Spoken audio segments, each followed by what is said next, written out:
Welcome to part 2 of Happy Halloween. Witness my descent into madness. Hey, everybody. This is Average Guy Opinions. I'm your average guy, John Corelli. And I think I have lost my mind. But, put those over there. We had a really good Halloween last night. It is November 1st. And I don't know what happened to me last night, but I barely got any sleep, so I took today off of work. Logan is taking the day off of school because when I take the day off of work, he pretty much has to take the day off of school since we drive in together, and we're pretty far from school. So, I wanted to talk about last night's Halloween and how great it was, and springboard it into some other stuff that it made me think of. So, start off the night by watching. I think it's called Scooby-Doo and Return to Zombie Island, something like that. It was a movie. It was never in the theaters. It was one of those straight-to-video movies that Logan liked when he was a kid, and so we watched that to start off the evening. Trick-or-treaters didn't come till about 7. I know in the last episode I thought they'd come early. They used to when I was in Aurora, but we only had trick-or-treaters from like 7 to 7:30. We had about 15 in that amount of time. It was nice, and they were all little, and they were all with their parents, and it was a lot of fun. And a lot of good costumes. One was a dead cheerleader. We had somebody dressed up as New Orleans Saints quarterback Drew Brees, and just all the little kids. And they were all little. I don't think any of them were over 10. Logan had a lot of fun handing out candy, and so we did that, and we kept the lights on till about 8:30.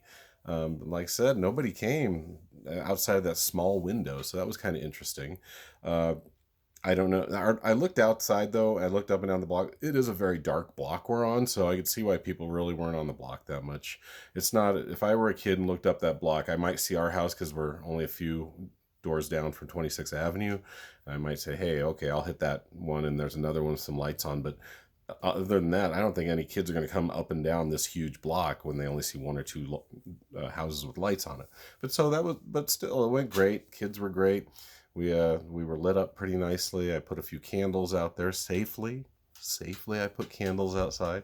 We gave out treats, and then after that, Logan and I watched Phantasm, which is a crazy movie. No, actually, before that, Dante and I decided we were going to do our dance party at 9 o'clock when we shut our lights down, got everything organized and put away. And then from 9 to 10, Dante and I did our dance party, and we did all Halloween songs. And I had the list of them. And of course, I didn't bring it with me. It's in the other room, but I'm not going to walk away because, I'm lazy when I do these videos. I rarely redo a video. So, but we played like some of my old goth favorites, like Halloween by Ministry, Bela Lugosi is Dead by Bauhaus, Dante got Rockwell, Somebody's Watching Me, and we did Thriller, Michael Jackson's Thriller, and we watched like the whole 13-minute movie. And I don't know if you remember that. John Landis directed it. John Landis is a pretty big time director back in the 80s and 90s, and he directed it. And it, for any of you that maybe haven't seen it, it's a whole movie. It's not just the music video, and they dabble in and out of the song. They play it for a while, and then they end up first they're in the woods, and Michael Jackson turns into the monster, and then Ola Ray runs away, and it's just a fun little movie. But that took up 13 minutes of our hour, and then we watched some other ones. I went back to my old goth standards, and I'll get back to that in a minute. And then after Dante and I did our dancing and chose, Dante also chose My Sunglasses at Night, which was good, by Corey Hart. Probably everything Dante chose, I think, was 80s. Mine were mostly 80s too. Anyway, so after that, Logan and I watched Phantasm. Now that's not even 80s. I think that movie came out in 1978, and I remember hearing about it when I was in junior high, and it was a horror. It's a horror movie, and it's actually a lot better than I thought it was. And I'm not a big fan of horror. I don't like being scared. I don't enjoy gore. But this was a fun movie. It was really, and just the right amount for me of it wasn't too disgusting, but there were some parts I'm like, that's pretty gross.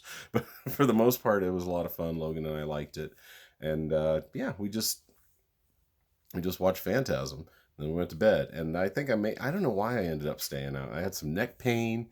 I had a little too much Halloween candy, but I didn't think I had that much. I had a few little Heath bars and a few Reese's But when you're old, as you start getting into your 50s and 60s, you can't really eat like that and maybe not have a negative payoff. So, yeah, I ended up not not sleeping a lot last night, and I got up and I just couldn't make it to work. I feel bad because we're short staffed already, but I was just like, I can't do it. I'm sorry. I'm on 3 hours sleep. I have this Mendoza line of what I can do, and if I can sleep 4 hours or more, I can handle things. But if I'm under 3 to 4, I don't know, but 3 or less, I'm done. I have to get more sleep, and that's what I ended up doing. I may end up visiting my father today, not visiting him because his place is still on COVID lockdown. But yeah, I will. Excuse me. I will. If he needs anything, I'll go get him some stuff today. We got to go to the store anyway.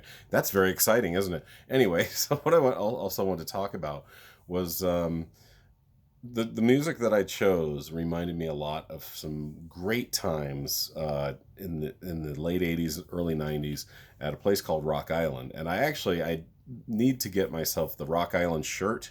It was a very iconic shirt here in Denver. It was kind of like a cool guy shirt that you had. I never had one, but the reason I know these shirts are once again for sale is because when my friend Jay Jones died back in May and we had a wake for him in June, he was a doorman. If you remember, he's a big guy. He's like 6'4", 250, huge man. Got mistaken for Denver Broncos several times when I was around him, and so he was the doorman. He was a bouncer at Rock Island for a while, and a lot of the people he became friends with were a big part of this wake, and they all wore their Rock Island shirts. My friend Eric wore his Rock Island shirt because he worked there for a while too, and it made me really want to get one. But Rock Island was a bar down on 15th and basically Wazee Market, that area, like was lower downtown before there was a baseball stadium there or microbreweries, and it was kind of sketchy down there. I never thought it was scary. It was definitely not what it is now. And so we would go there a lot, and I would wear this. I would wear my just black. That's what I've dressed this way for a very long time at this point. Black t-shirt, black shorts, black shoes, black socks, and I would go there on goth night and listen to all the music, some of which I mentioned before. Fell in love with all kinds of cool goth groups like the darker side of Depeche Mode, 9 Inch Nails. Oh God, so many groups. Front 242. Sisters of Mercy, the aforementioned Bauhaus, Peter Murphy, who came out of Bauhaus, so many, The Cure, New Order, let's see, Love and Rockets, Joy Division, who became New Order, so many great bands, and just would dance, and drink, and dance. It was a lot of fun, and I solidified friendships with my two best friends, Troy Hunt from Jefferson and Chris Miles, also from Jefferson. I also became friends with my friend Kathy, who was at one time a girlfriend of each of those guys when they were in college, and now Kathy is one of my best friends. Solidified my relationship with my ex-wife. Dylan and I went dancing there all the time. Went dancing to other places downtown, like Modine's and oh gosh, what were some of the other places? There was the I-Beam. I can't remember too many of them. Rock Island was really the staple. Oh, of course there was Thirsties. I don't know if any of you remember that. The Thirsties was a bar right by what is now the Pepsi Center. Now, back when I went there in the late '80s, it was just a building in the middle of a field. Basically, it was just off the Auraria campus, and it was sandwiched between like the railroad tracks and Auraria. But there was nothing there. I mean, now Elitch's is there, and the Pepsi Center's there, and Auraria campus has gotten bigger, but that building is still there. And I don't know what it's called now. It was Brooklyn's for a while. It was like a sports bar because people go there, have some drinks and burgers before they go to the Pepsi Center to watch the Nuggets or the Avs. But that place was so much fun to dance at when I was like 19, 20 years old, before I could legally drink the hard stuff. So a lot of fun. But it was great triggering those memories with my kids last night, and it was a really good Halloween. So I hope your Halloween was good. This will springboard me into talking about concerts I've been to. I haven't done that yet. I was looking through my list, and I've got a couple of I was looking at my videos that I've compiled throughout the year, and for some reason 196 is just a video of Grandmaster Flash and the Furious Five. I have no idea how that happened. It's only like a 2-minute video, so I don't know. I got to look at that, and I'll probably delete it and make another one. But my goal is still to get to 365. I'm pretty much on track to do that. That's a lot of babbling, but sometimes you get that when you got an average guy giving his average guy opinions for 10 minutes a day. I hope you all, like I said before, had a happy Halloween. I hope you have a happy Thanksgiving. Have a happy, whatever you're having. All right, talk to you guys soon. And next episode will be me talking about all the concerts I've been to over the years. Talk soon. Bye.